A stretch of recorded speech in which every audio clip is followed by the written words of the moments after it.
Hey, what's going on? How are you today? I think it's Thursday. Thursday. We are on day 60 of 100. This is Ed Reiner with your daily dose of mind stuff. I want to welcome you to this episode. Today, we're going to get a special treat because in this part of the Born Rich seminar, we get to hear from one of Bob's friends, Paul Hutsey, who took this idea of the image maker and self-image and really, really took it and ran with it and achieved some phenomenal success in the business that he was doing. I got to meet Paul Hutsey back in 2007, I believe, 2006. Absolutely phenomenal man. Like Bob will say on here when they're talking, he says, he's a good man. He was a phenomenal man. So let's jump over and we'll listen to Paul give some insight on image making. So once again, I will see you when the segment is over. If you were to look in your Born Rich book on page 62, there's a story of a man that I am very proud to call my friend, and John's friend as well. This man started into the insurance business in the southern part of the United States 38 years ago. He had just left college. He was 23 years old. He worked as an agent, a salesperson, for 3 years. Then he moved into management. He held a number of management positions. As a matter of fact, he became the vice president of sales for the states of Kansas, Missouri, Texas, Louisiana, and Mississippi. John and I both did a lot of work for him in that area. And I'm going to tell you, he is a good man. There is just absolutely no question about it. And he is well-liked and respected. Big difference in the two, both of them. This man today decided that he wanted to quit traveling and he wanted to move back to his roots. I often ask people in the seminar, how many of you are living in the house you choose to live in? I don't very often get many hands up. This man would be able to hold his hand up because I've been in that house. I've slept there, I've eaten there on a number of occasions. And I'm going to tell you, it's one of the nicest houses I've ever been in. But it's a little more than a house. It's a real comfortable home. It really is. And you feel welcome when you walk into that place. The energy in there is just incredible. He's got just an absolutely beautiful wife, Tip. She is really a grand gal. I mean, she is something special. He's not only busy in the sales field, he's got 5 children and 19 grandchildren. You'd almost think the guy was 150, wouldn't you? This beautiful house he owns, he not only sells, he gets involved in some physical labor.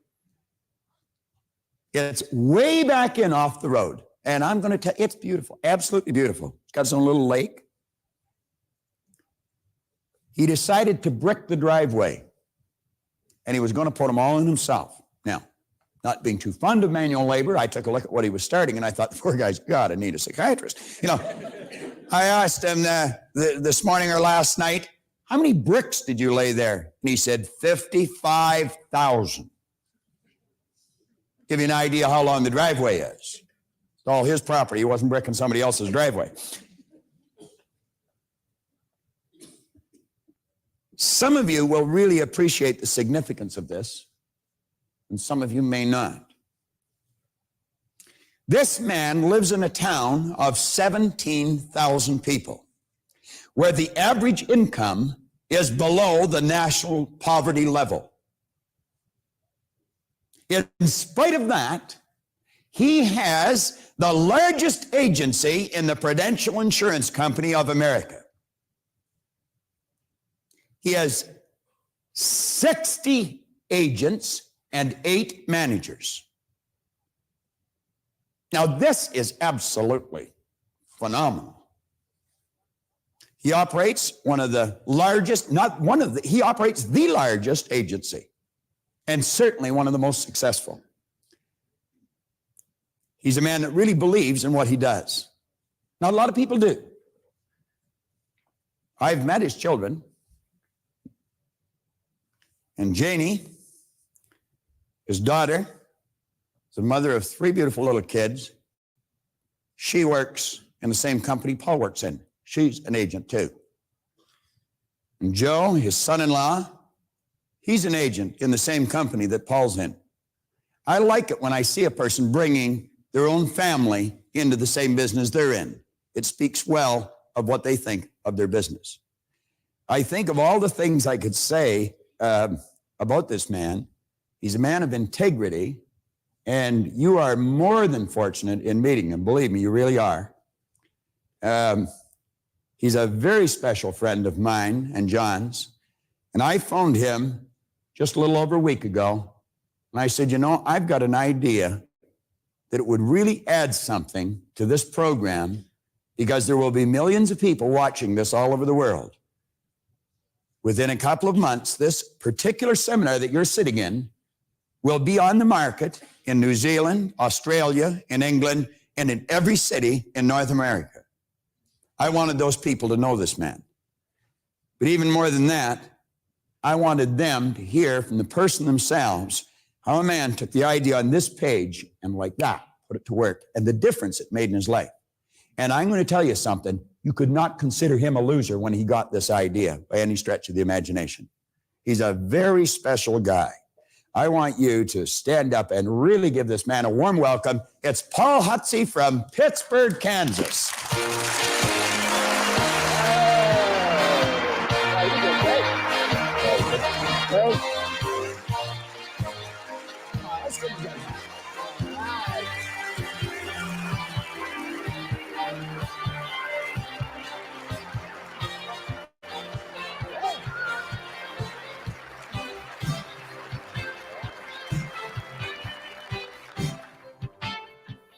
As I pause to think about what sets most men apart, it seems to me that goals in life is a place to start. Imagine playing football on an unmarked field of green. Not a goal line to be sought, not a goal post to be seen. It would be an aimless battle with nothing to be gained, without a thing to strive for, not a score to be obtained. We must have purpose in our lives, for the flame that warms the soul. Every man must have purpose. Every man must have a goal. The question is, why are you here today? Well, I think you're here today because you want more of the good life, right, Nino? And that's the way I was in August of 1975 when I came to this great city, when our company had a conference here. And on the last day, they were introducing the speaker, and they were telling what an outstanding personality he was, and that he was going to speak for 3 hours in a row without a break. And I leaned over to the guy next to me, and I said, I wish this guy good luck in his next job because he's on his way out of this one. I couldn't imagine anybody talking for 3 hours. And then this redheaded guy ran up on this stage and started jumping up and down. And as he began to talk, why, he talked about different ideas. He talked about the way you think. And he talked about the great law. And he talked about the picture of your mind. And as he talked, well, there came a hush over the crowd, and he really mesmerized people for 3 hours. Now, I've heard a lot of speakers, but this man kind of charged me up. And when it was over, I said to him, could you and I have a cup of coffee together? And without a minute hesitation, Heather, he said, yeah. Now, one of the great things about Bob Proctor is that he's a great giver. And sometimes people give you 2 or 3 minutes. But we went off and we sat down and we talked for a long time. And I said to him, you know, some of the things that you said today kind of turned me on. I don't see myself as a loser. And I'm considered to be a good manager. One of the bright ones, they tell me, in the company today. They say I'm a motivator, I'm a good speaker, but things never really seem to happen in my life. Why is that? The things that you're talking about. And he says, I can see very clearly what's wrong with you, and it will only take me about It will only take me about 15 minutes to straighten you up. So he talked for a while. He said, looky, I'm coming to Kansas. This is August. He said, I'm coming to Kansas in October to do some seminars for your company. I'll see you then. I didn't want to wait till October. I said, I want to know about this now. He said, I'm traveling Indiana and Illinois next week. If you want to come with me, come on.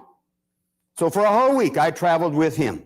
And there was 8 parts of that seminar, and we did 4 of them that week.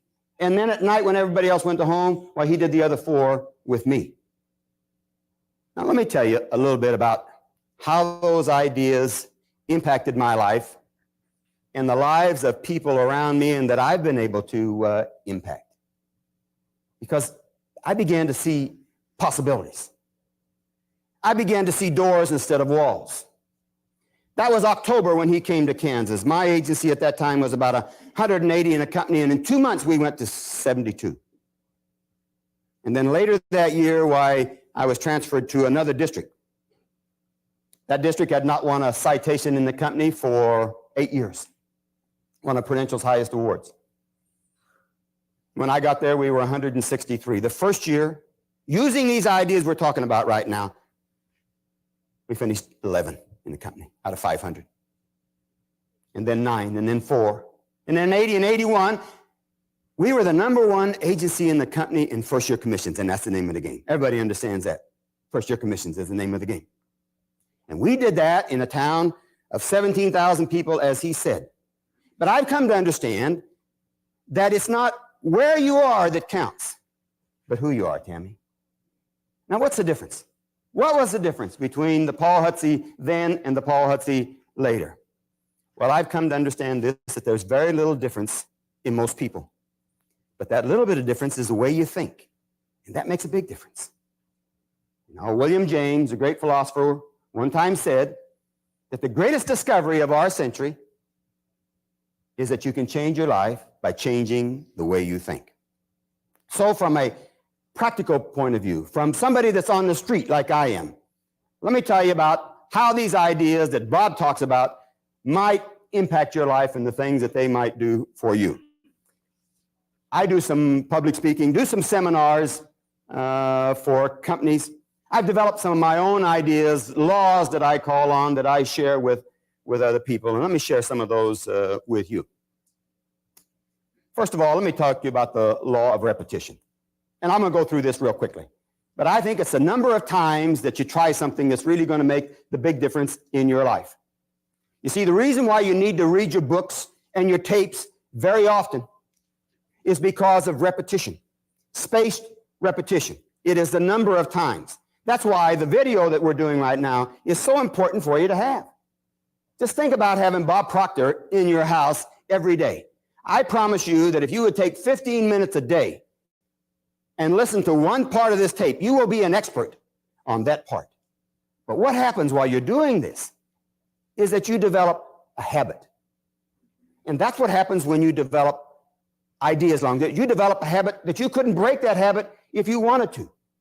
I could not harbor a negative thought if I wanted to. I'll give you a great classic example of that. Helen Keller is one of all the great time people. She one time coined a phrase that says, every time a door closes, another one opens. But some people concentrate on the door that's closed so much that they never see the door that's open. Now, when you practice these ideas, then I'm saying that you always get a chance to see the door that's open. Now, this time he has said so many times today, it's been said so many times today, that if you practice these ideas, and this is a quote that came directly out of Think and Grow Rich, if you practice these ideas long enough, riches will come your way so fast you don't know where they're coming from. Now, if you have a big goal in life, if there's something big that you want to achieve, then there's a decision that you're going to have to make right away.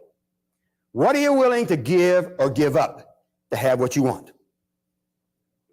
You see, nature's greatest law is the law of cause and effect.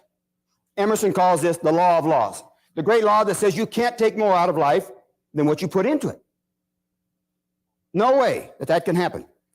Now, why is it then that we don't achieve big goals? Even more so, why don't we set big goals? Why is that? Well, you know why. It's a universal reason, fear. Fear of failure is the reason why most people don't try to do things. What if I try and fail? What if he asks me a question and I can't answer? I don't know how it is right now, but when I was a young kid and we had a school dance, why, the girls all stood on that side of the wall, and the guys stood on this side of the wall, and Esther was the cutest girl and the best dancer in school, and I really wanted to dance with her. But I was afraid to walk across there and ask her to dance, and she might say, oh, you got pimples, and then I'd have to walk back and all the guys would laugh at me, see, and so I didn't get what I wanted because I was afraid to try. Now, let me tell you how you overcome the fear of failure. You overcome the fear of failure by having a goal that's worth failing for. That may be the most important thing I say to you all day long, is having a goal that's worth failing for, worth taking a chance. You see, I've come to understand that failure is a very positive part of your life, is that you cannot have failure without success, and that you cannot have success without failure. It's both sides of a coin. So I think about these things, and when I talk about having a goal that's worth failing for, I'm talking about having a big goal, Tammy. Something that excites you, something that turns on. You see, there's really two kinds of goals. There's logical goals and emotional goals, John.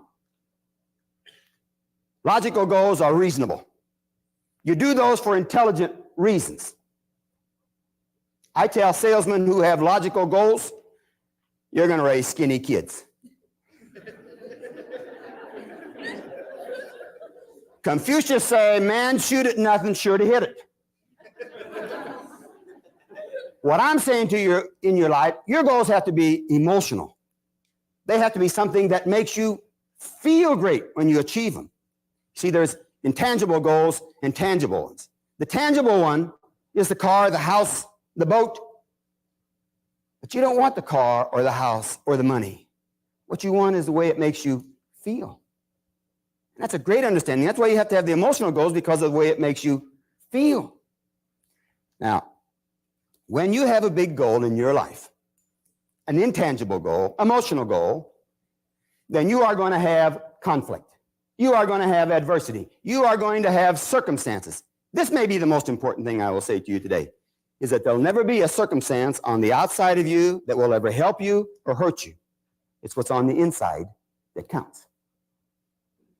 So as you reach out for something big, why then you're going to have conflict, you're going to have adversity, and that's when the greatest law, and you've heard it talked about today, the greatest power you have comes into being.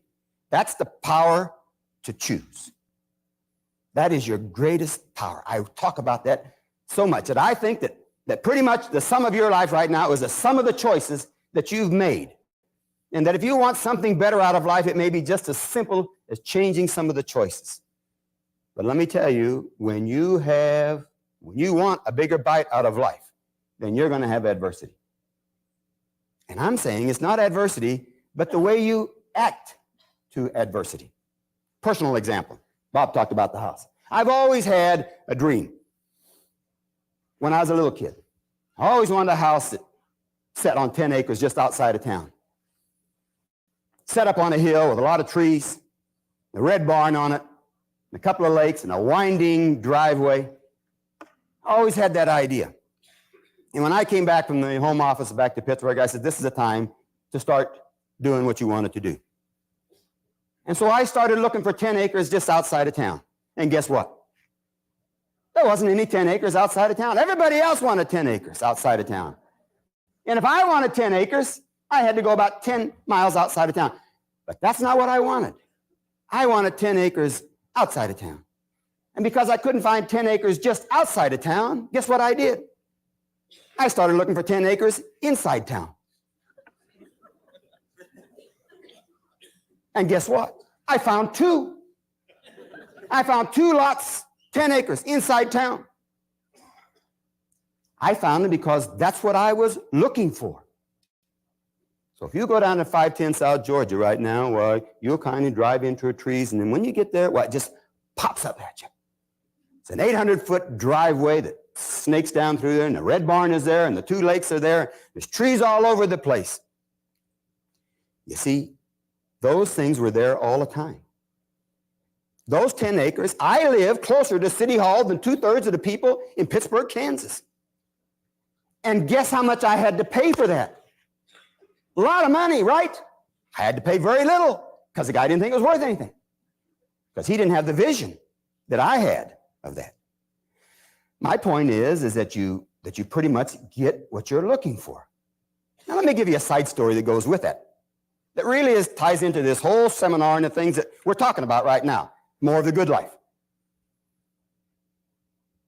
10 acres is a lot to mow.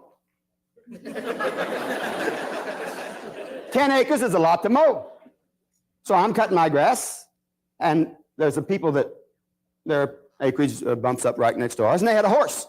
And I'm over there cutting. The woman saws me. We haven't met each other. She comes running across. I get off the tractor, walked over to her, leaned on the fence. It was hot. It was wired. She said, oh, we should disconnect that. She said, you know, when we first got the horse, he used to lean up against that fence and it would break it down. So we wired it. And then once we wired it, why, he wouldn't even get anywhere near it. So we tacked and left. And the next day, I'm going to work. The front of their property dead ends into a street that comes back from my office. These people both work. I come home at 11:30. There's the horse loose in the front yard.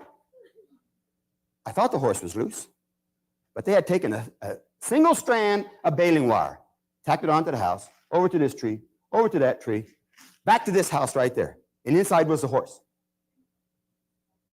Now that horse could jump over it, crawl under it, tear it down.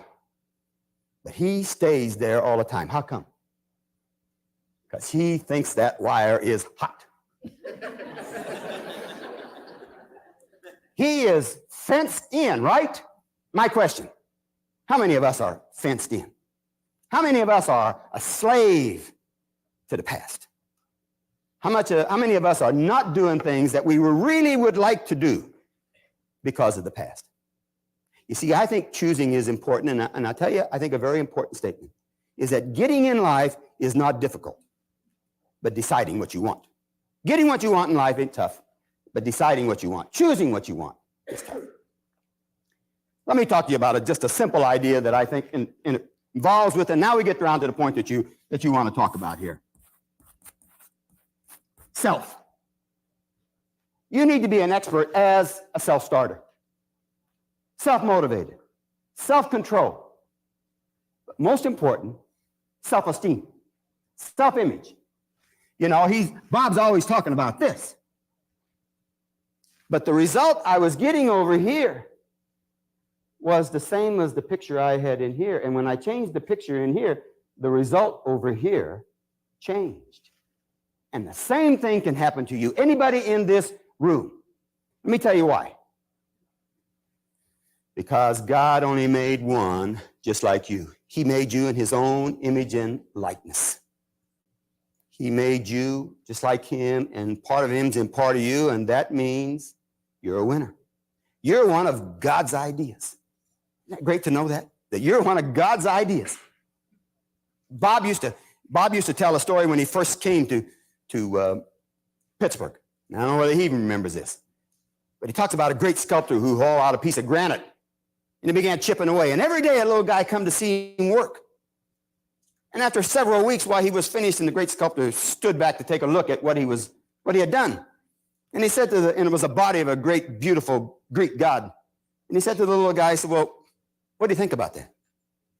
The little guy waited for a minute and said, mister, how'd you know that guy was in there?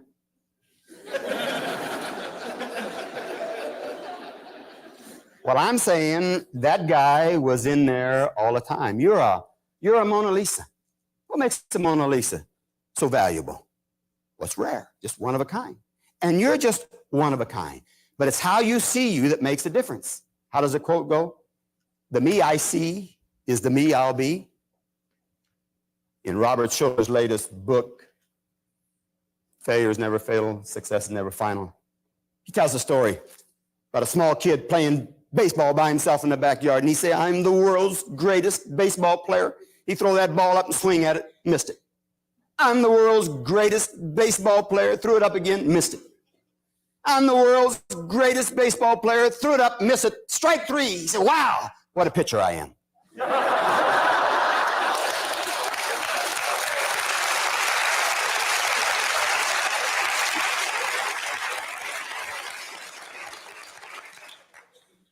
Let me tell you that you hold the picture of what you really want, and it's just a matter of time. The ancient Chinese proverb says, the longest journey begins with a single step.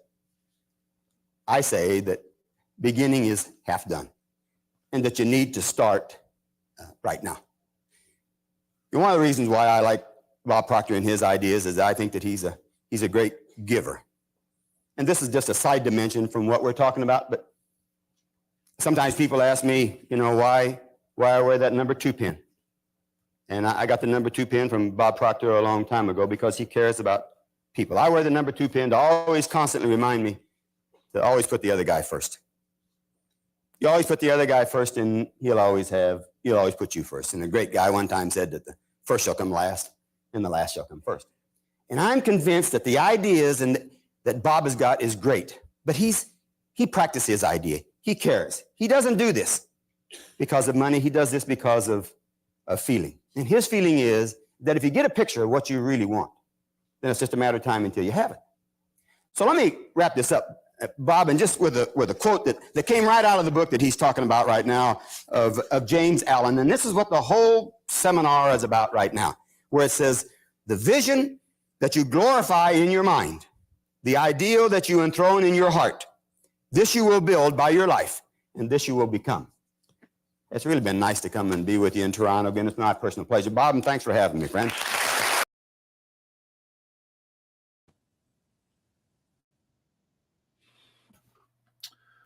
So that was Paul Hutsey. Really good. I really liked his speech, and some of the notes that I wrote while listening to Paul. One thing that actually Bob started with was that, the area that he was living in only had a population of 17,000.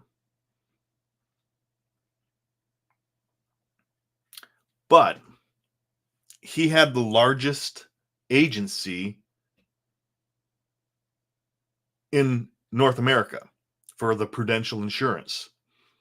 So it shows that it doesn't matter where you're at, especially now with the internet and the ability that we have to connect with people all over the world. This was back when there was no internet. I mean, they were just using phones. But by getting this idea and understanding this concept of image making, creating a new self-image, he took his agency to one of the top agencies in the nation. So it's not where you are, it's who you are, as Paul said. It's who you are. So if you don't like the results you're getting, you have to take a look inside and look at, who am I?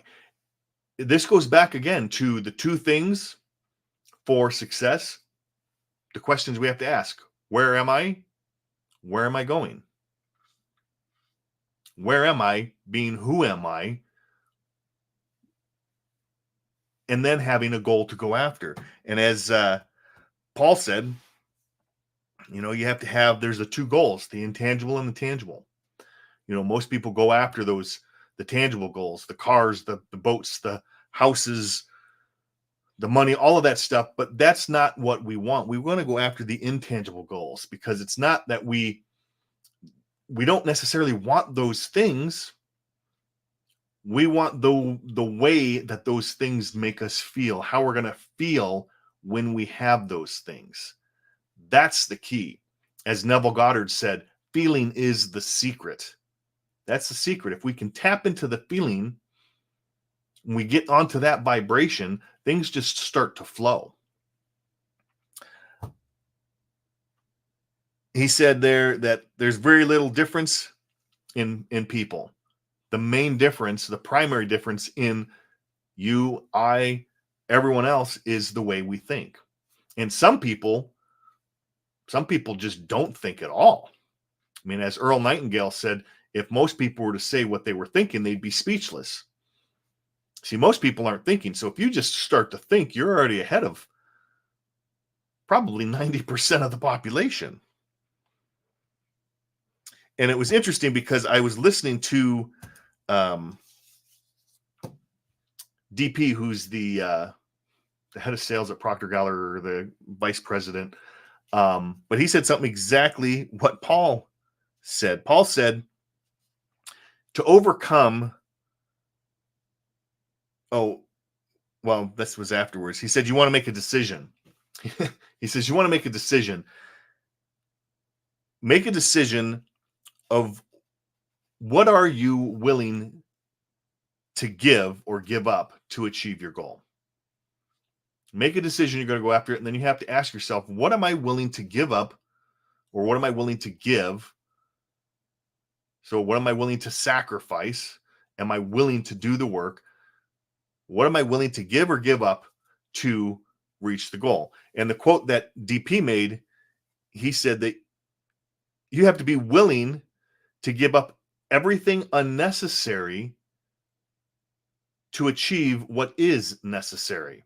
And they're saying the same thing there. And I had that written down on a sticky note when DP said that, because I thought that was so good. And then Paul said pretty much the exact same thing. So you have to ask, what do I need to give up right now to create the focus that I need to go after my goal? And then he said that to overcome fear, because most people are scared. They're scared of looking stupid. They're scared of what other people might think. They're scared, what if I fail? And as Paul said, to overcome fear, the fear of failure, you do that by having a goal that's worth failing for, going after something that's worth failing for. What are you going after? Is it worth failing for? If it's not, come up with something big, some intangible goal.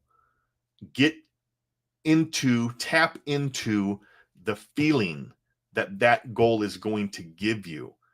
Feeling is the secret. And start visualizing already having it now. And as you do, that feeling is going to set up the vibration that you're going to be in harmony with whatever it is that you're going after. So that's all we're going to go for today. That's all the time that I'm going to take. We will see you again tomorrow. And tomorrow we're going to go into a concept called your invisible power, where Bob's going to talk about, I believe it's Bob that's talking about it, but Genevieve Beran, who wrote a book called Your Invisible Power. She was the only student that Thomas Troward had. And Bob will go into this tomorrow, but it's going to be absolutely phenomenal session. So make sure you're here tomorrow. I will set the time. Probably going to be around the same time tomorrow, noon Mountain Standard Time, probably for the rest of this week. So I will see you guys tomorrow. If you got value out of this, you enjoyed it, like, subscribe, share, all that good stuff. And make sure you come back live. Bring some your friends, colleagues, anyone that needs to hear these messages, bring with you. And let's help make a difference and go after what we want. Hold that image of what it is that you want. This is Ed Reiner with your Daily Dose of Mind Stuff. I will see you tomorrow. Peace. God bless.